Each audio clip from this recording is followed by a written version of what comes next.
catastrophe. On est en 1967 et tout le monde parle de la guerre. Tout le monde parle de la fin d'Israël. Oui. Et il y a une vieille dame. On est le 4 juin 1967.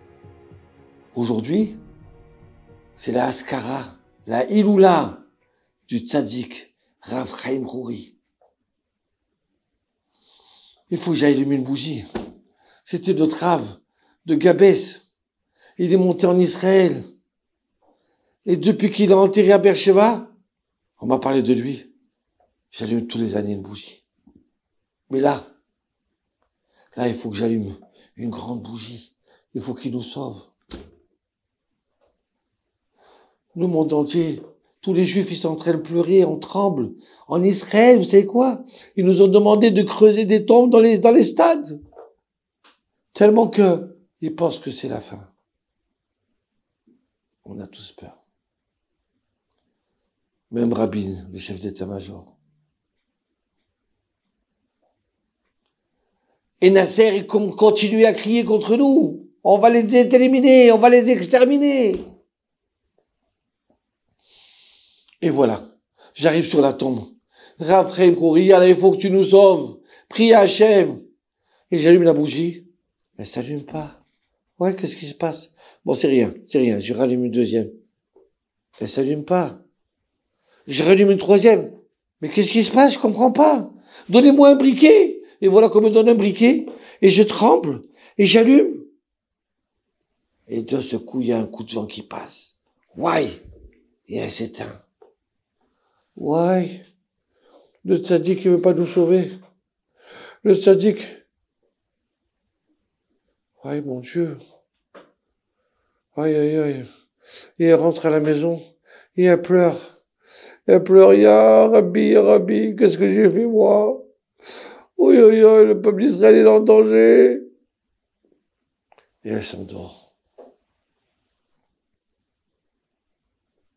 De ce coup, elle voit un homme, tout en blanc. Rav Chaim, sauve-nous, je t'en supplie, dis à Hachem de nous sauver. J'essaie d'allumer la bougie, ça ne s'allume pas. Et aujourd'hui, c'est Taïloula. Ma fille, arrête de pleurer. Tu sais pourquoi elle s'allume pas? C'est parce que je suis pas là-bas. Je suis sorti de la tombe. Je suis parti prier à Hachem pour qu'il sauve le peuple d'Israël. Et Hachem, il m'a dit, t'inquiète pas. Demain, c'est la guerre. Et tu vas descendre avec les soldats d'Israël pour les aider et pour les sauver. Il n'y a pas que toi. Il y aura encore d'autres tzadikim et des anges qui vont descendre. Alors, ma fille, arrête de pleurer. Oh, merci, mon Dieu, merci, je t'abarre chez mon date.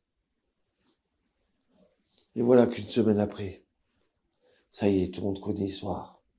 Les miracles de la guerre de 6 jours. Et voilà que le 11 juin, on tape à sa porte. Qui c'est?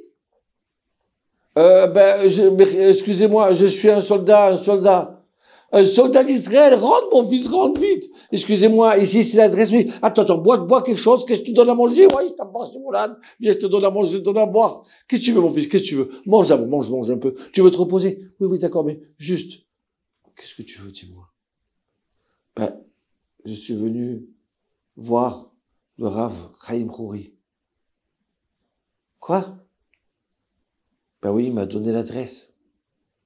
Qui t'a donné l'adresse? Une personne âgée comme ça, Rav Chaim Rouri. Mais il est enterré. Il est enterré à Beersheva, là, dans notre ville, à nous, sur l'avant cimetière, je vais t'emmener.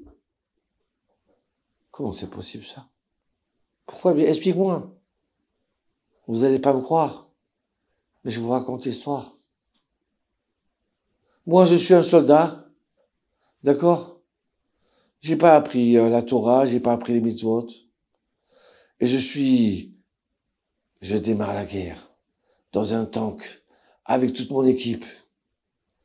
Et voilà que les tanks égyptiens, ils s'approchent de nous. Combien il y a eu de morts déjà? Combien il y a eu de tanks brûlés? Et moi, d'un seul coup, j'ai mon tank qui s'est enlisé dans le sable. Et j'essaie de sortir, j'y arrive pas. Et les tanks, ils avancent. Et je me retrouve tout seul. Je peux plus sortir. Je prends mes jumelles et je regarde au loin. Je dis, ouais, Ribono sur le lame. Ils sont là, à 1 kilomètre. D'ici une demi-heure, ils sont là. 1 tank, 10 tanks, 50 tanks, plein de tanks. Et alors, je voudrais faire quelque chose, prier avant de mourir. Mais j'ai pas appris. Je connais pas. Je veux dire quelque chose. J'écris, mon Dieu, sauve-moi, mon Dieu, sauve-moi. Ana Hashem, Oshiana. Et j'ouvre les yeux. Et d'un seul coup, j'entends des galops. Je vois un cheval avec un monsieur tout en blanc, barbe blanche. Il s'approche de moi et me jette la corde. Il me dit, mon fils, tiens, attrape la corde, on va te sortir d'ici. Alors j'écoute, excuse-moi, mais un cheval, il peut pas sortir avec une corde. Un tank, il faut 10 000 chevaux, au moins. Mon fils, écoute-moi. Ne pose pas de questions. Accroche ton tank à la corde et confiance en Dieu. Oui, bien sûr. Et là, j'accroche. Et puis d'un seul coup, qu'est-ce que je vois? Le cheval. Il fait bouger le tank. Il le sort, ça y est. Il est sorti de l'enlisement. Ouais! Ça y est, je vais retrouver mon équipe. Ah, je t'embarque chez Molad. Excusez-moi, monsieur le rabbin. Dites-moi, je veux vous voir après la guerre. Comment vous appelez? Moi? Chaim Khouri.